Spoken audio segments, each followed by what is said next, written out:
विद्यार्थियों, हमारे अध्ययन की शुरुआत एक प्रेरक कथन से करते हैं। ध्यान से सुनिएगा और आत्मसात करने का प्रयास करिएगा।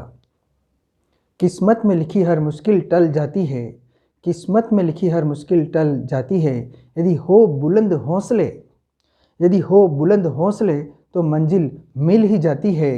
सिर उठाकर, सिर उठाकर यदि आसमान को देखोगे बार बार, सिर उठाकर यदि आसमान को देखोगे बार बार, तो गगन छूने की प्रेरणा मिल ही जाती है, तो गगन छूने की प्रेरणा मिल ही जाती है।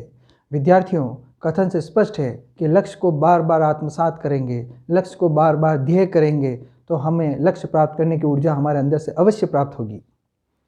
विद्यार्थियों, हम भारत के स्वर्णिम पृष्ठों का अध्ययन कर रहे हैं और उसी में आज हम गुप्त काल की कला, साहित्य एवं विज्ञान के विकास पर चर्चा करेंगे। विद्यार्थियों, अध्ययन की शुरुआत से पहले मैं आपको बता देता हूँ कि हमारे इतिहास में एक बार बार प्रश्न उठता है कि प्राचीन भारत में गुप्त काल को स्वर्ण काल क्यों कहा जाता है। तो विद्यार्थियों, आज के हमारे अध्ययन का सार हमें यह स्पष्ट कर देगा कि गुप्त काल को स्वर्ण काल क्यों कहा जाता है। तो बिना किसी देरी के हम हमारा अध्ययन शुरू करते हैं। सबसे पहले हम परिचय को लेंगे। ध्यान से सुनिएगा और मेरे साथ आगे बढ़िएगा। प्राचीन भारत में स्थापत्य, मूर्ति एवं चित्रकला आदि क्षेत्रों में विकास की चरम सीमा गुप्त काल में प्राप्त होती है। इस युग की कला में भारतीयकरण, सौंदर्य अभिव्यक्ति, भाव चित्रण एवं आध्यात्मिकता का अंकन उल्लेखनीय है। इसी कारण गुप्त काल को प्राचीन भारत का स्वर्ण युग कहा जाता है। हम आज गुप्तकालीन वास्तुकला, मूर्तिकला, चित्रकला, साहित्य, विज्ञान एवं प्रौद्योगिकी का अध्ययन करेंगे। अब हम छात्रों एक एक कर इन सभी बिंदुओं को छूने का प्रयास करेंगे। विद्यार्थियों, सर्वप्रथम हम गुप्तकालीन वास्तुकला पर चर्चा करेंगे, प्रश्नों के माध्यम से करेंगे। आज का हमारा पहला प्रश्न, गुप्तकालीन मंदिरों की शैली कौन सी थी? उत्तर, गुप्तकालीन मंदिरों की शैली नागर शैली थी। प्रश्न नंबर 2, नागर शैली के मंदिरों की विशेषता बताइए। तो हमारा उत्तर, नागर शैली के मंदिरों में आधार पीठिका, गर्भगृह, सभा मंडप, शिखर, अंतराल, प्रदक्षिणा पथ तथा द्वार पर गंगा यमुना की मूर्तियां आदि इनकी विशेषताएं हैं और यह मंदिर ईंटों व पत्थरों से निर्मित है, जैसा कि यहाँ चित्र से भी आपको स्पष्ट हो रहा है। अगला प्रश्न, नागर शैली के मंदिरों के उदाहरण बताइए। विद्यार्थियों, हम नागर शैली के प्रमुख मंदिरों का उदाहरण लेंगे। मैं आपको चित्रों के माध्यम से भी उनको स्पष्ट करने का प्रयास करूंगा। तिगवा का विष्णु मंदिर, तिगवा का विष्णु मंदिर जबलपुर मध्य प्रदेश में स्थित है। भूमरा का शिव मंदिर, यह मंदिर नागौद मध्य प्रदेश में स्थित है। नचना कुठार का पार्वती मंदिर, यह मंदिर नचना कुठार मध्य प्रदेश में स्थित है। भीतरी गांव का लक्ष्मण मंदिर, यह मंदिर अपनी मूर्तिकला के लिए प्रसिद्ध है और कानपुर उत्तर प्रदेश में स्थित है। देवगढ़ का दशावतार मंदिर, देवगढ़ का दशावतार मंदिर झांसी उत्तर प्रदेश में है और यह मंदिर अपनी मूर्तियों के लिए प्रसिद्ध है। यहाँ पर भगवान विष्णु की शेष सैया की मूर्ति और विभिन्न मूर्तियों की वजह से यह गुप्त काल के अपना प्रतिनिधित्व करता है। हमारा अगला प्रश्न, प्रश्न नंबर 4, गुप्तकालीन गुहा मंदिरों के उदाहरण बताइए। उत्तर, गुहा मंदिरों से तात्पर्य गुफाओं में निर्मित मंदिरों से है। मुख्य रूप से गुप्त काल में अजंता, बाघ, एलोरा, उदयगिरी के गुहा मंदिर प्रसिद्ध है। यहाँ पर मैं आपको इनकी भौगोलिक स्थिति के बारे में भी बताना चाहता हूँ। अजंता की गुफाएं महाराष्ट्र औरंगाबाद में स्थित है। बाघ की गुफाएं मध्य प्रदेश में स्थित हैं और एलोरा की गुफाएं महाराष्ट्र में ही स्थित है। उदयगिरी की गुफाएं मध्य प्रदेश में स्थित है। आप यह चित्रों का अवलोकन करके भी अजंता, बाघ, एलोरा और उदयगिरी गुफाओं को देख सकते हैं। ये गुफाएं गुप्त काल के सौंदर्य को अभिव्यक्त करती है। विद्यार्थियों, गुप्तकालीन वास्तुकला के अध्ययन के पश्चात अब हम गुप्तकालीन मूर्तिकला का अध्ययन करेंगे। हमारा अगला प्रश्न, गुप्तकालीन मूर्तिकला के प्रमुख केंद्रों के नाम बताइए। उत्तर, गुप्तकाल के मूर्तिकला के प्रमुख केंद्र निम्न हैं। मथुरा जो उत्तर प्रदेश में स्थित है, सारनाथ उत्तर प्रदेश में स्थित है और पाटलिपुत्र बिहार में स्थित है। तो मुख्य रूप से 3 स्थान हैं, मथुरा, सारनाथ और पाटलिपुत्र। अगला प्रश्न, गुप्तकालीन मूर्तिकला की विशेषता बताइए। अब हम गुप्तकालीन मूर्तिकला की विशेषताओं पर चर्चा करेंगे। गुप्तकालीन मूर्तियाँ धातु, पत्थर व मिट्टी की बनाई जाती थी। परिधानों की महत्ता, अलंकृत प्रभा मंडल, विशेष केश सज्जा, मुद्रा आसन, आध्यात्मिकता, सरलता व भारतीकरण मूर्तिकला की प्रमुख विशेषता है। प्रतिमा निर्माण शास्त्रीय नियमों के अनुसार किया जाता था। प्रश्न नंबर 7, गुप्तकालीन मूर्तिकला के उदाहरण दीजिए। सुल्तानगंज की बुद्ध प्रतिमा, जैसा कि आप यहाँ चित्र में देख रहे हैं, यह मूर्ति बहुत ही ओजपूर्ण व आदमकद है। मथुरा की महावीर की मूर्ति, देवगढ़ व मथुरा की विष्णु मूर्तियाँ, एरन व उदयगिरी की वराह मूर्ति, जैसा कि आप यहाँ चित्र में देख रहे हैं, एरन व उदयगिरी दोनों स्थानों पर वराह रूप में विष्णु की मूर्ति पाई गई है। ये मूर्तियाँ उत्कृष्ट गुप्तकालीन मूर्तिकला के उदाहरण हैं।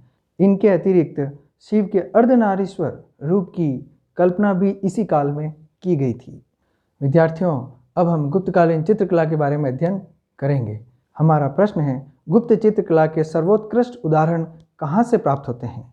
उत्तर, गुप्तकालीन चित्रकला के सर्वोत्कृष्ट उदाहरण हमें अजंता व ग्वालियर की बाघ गुफाओं से प्राप्त होते हैं। अगला प्रश्न, अजंता के चित्रों पर प्रकाश डालिए। उत्तर, अजंता के चित्रों में प्राकृतिक सौंदर्य, बुद्ध व बोधिसत्व तथा जातक ग्रंथों के दृश्यों का अंकन हुआ है। सुंदर कल्पना, रंगों की प्रभा, रेखाओं का लालित्य, विषय वस्तु की विविधता, अभिव्यक्ति से संपन्नता व अभिव्यंजना के कौशल के कारण अजंता के चित्र अद्वितीय हैं। प्रश्न नंबर 10, अजंता की गुफा संख्या 16 के चित्रों पर प्रकाश डालिए। उत्तर, अजंता की गुफा संख्या 16 में उत्कीर्ण मरणासन राजकुमारी का चित्र, अवलोकितेश्वर, यशोधरा व राहुल के चित्र प्रसिद्ध हैं। प्रश्न नंबर 11, अजंता की गुफा संख्या 17 के चित्रों के बारे में बताइए। उत्तर, गुफा संख्या 17 को चित्रशाला भी कहा गया है। इस गुफा में माता और शिशु का चित्र सर्वोत्कृष्ट है। विद्यार्थियों, गुफा संख्या 17 में चित्रों की इतनी व्यंजना है, इतनी अभिव्यक्ति है कि उसको चित्रशाला कहा गया है। अगला प्रश्न, बाघ की गुफाओं की चित्रकला पर प्रकाश डालिए। उत्तर, बाघ में 9 गुफाएं मिली हैं। बाघ के भित्ति चित्र लौकिक जीवन से संबंधित है, जो तात्कालिक वेशभूषा, केश विन्यास, प्रसाधन आदि की जानकारी देती है। यहाँ संगीत एवं नृत्य आदि का दृश्य एक प्रसिद्ध चित्र है। विद्यार्थियों, अब हम गुप्तकालीन साहित्य के बारे में अध्ययन करेंगे। गुप्त काल में साहित्य का अद्भुत विकास हुआ। साहित्य में संस्कृत भाषा एवं जटिल अलंकारिक शैली का विकास हुआ। प्रयाग एवं मेहरौली आदि प्रशस्तियों की रचना हुई। प्रश्न नंबर 13, गुप्तकालीन प्रमुख साहित्यकार व साहित्य का वर्णन कीजिए। अब हम विद्यार्थियों साहित्यकार व पुस्तक का एक साथ अध्ययन करेंगे। पहले मैं साहित्यकार का नाम लूँगा, उसके बाद पुस्तक का नाम लेंगे।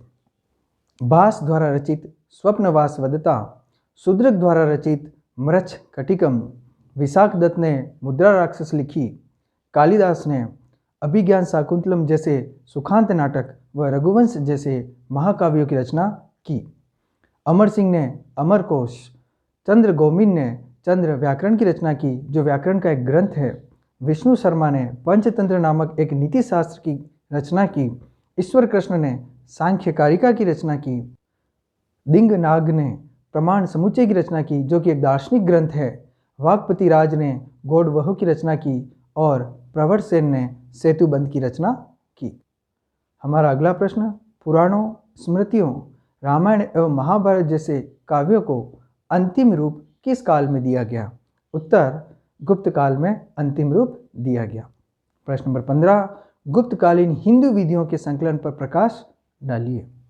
उत्तर, गुप्त काल में मनुस्मृति के आधार पर नारद, बृहस्पति, कात्यायन, याज्ञवल्क्य आदि स्मृतियों में कानून का संकलन किया गया।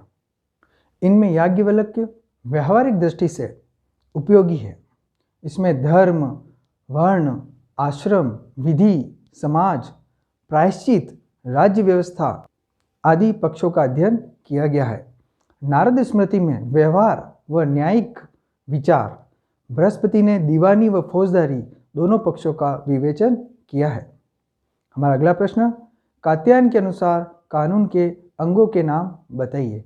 उत्तर, कात्यायन के अनुसार कानून के 4 भाग हैं। 1 धर्म, 2 व्यवहार, 3 चरित्र और 4 राज्य शासन। विद्यार्थियों, अब हम गुप्तकालीन विज्ञान एवं प्रौद्योगिकी पर चर्चा करेंगे। गुप्त काल में विज्ञान एवं तकनीक की विभिन्न शाखाओं का उल्लेखनीय विकास हुआ। इस काल में गणित, ज्योतिष, भूगोल, रसायन, भौतिक, आयुर्वेद व शल्य चिकित्सा आदि का विकास प्रमुख रूप से हुआ है। प्रश्नों के माध्यम से प्रश्न नंबर 17, गुप्तकालीन प्रमुख विद्वानों के नाम बताइए। उत्तर, गुप्त काल के प्रमुख विद्वानों के नाम इस प्रकार हैं। आर्यभट्ट, भास्कर प्रथम, वराहमिहिर, ब्रह्मगुप्त, वाग्भट, धन्वंतरी, नागार्जुन आदि गुप्तकालीन प्रमुख विद्वान हैं। प्रश्न नंबर 18, आर्यभट्ट के कार्यों पर प्रकाश डालिए। उत्तर, आर्यभट्ट गुप्त काल के एक प्रमुख विद्वान हुए हैं। आर्यभट्ट का गणित एवं ज्योतिष में विशेष योगदान रहा है। इन्होंने 10 गीतिक सूत्र, आर्याष्टशतक जैसे ग्रंथों की रचना की। आर्यभट्ट ने पृथ्वी गोल है एवं वह अपनी धुरी पर घूम रही है, यह सिद्धांत दिया। अगला प्रश्न, भास्कर प्रथम का योगदान बताइए।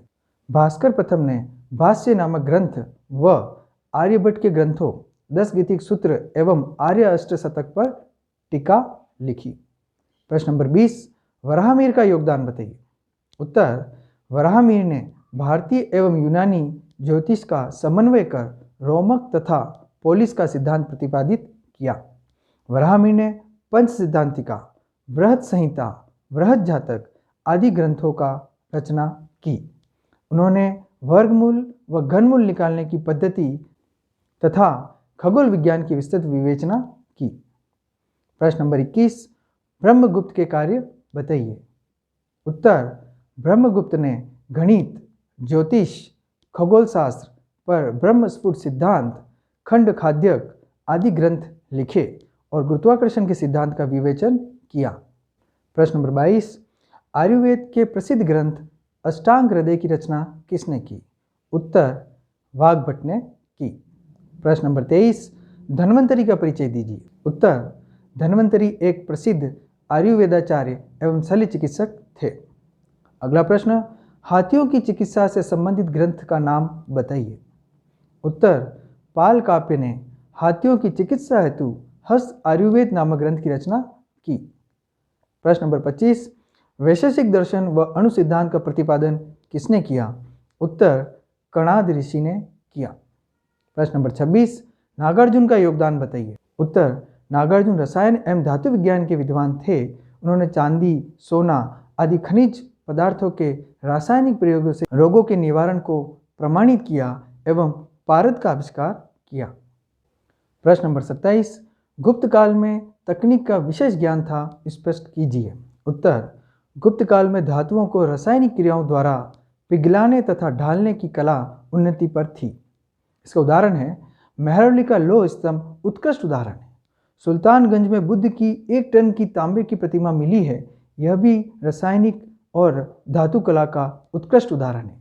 गुप्तकालीन सिक्के, आभूषण एवं मोहरें भी तकनीकी उपलब्धि की जानकारी हमें देती है। तो विद्यार्थियों, आज हमने गुप्तकालीन कला, साहित्य, विज्ञान का अध्ययन किया है और निश्चित रूप से यह अध्ययन करने के बाद हमें समझ में आ जाता है कि गुप्त काल को स्वर्ण काल क्यों कहा जाता है। आज के अध्ययन से संबंधित प्रश्न आपको डिस्क्रिप्शन व कमेंट सेक्शन में मिलेंगे, जिसे आप करके अपने ज्ञान की परीक्षा ले सकते हैं। हमारे अध्ययन की अगली श्रृंखला में हम पुनः जल्दी मिलेंगे। धन्यवाद।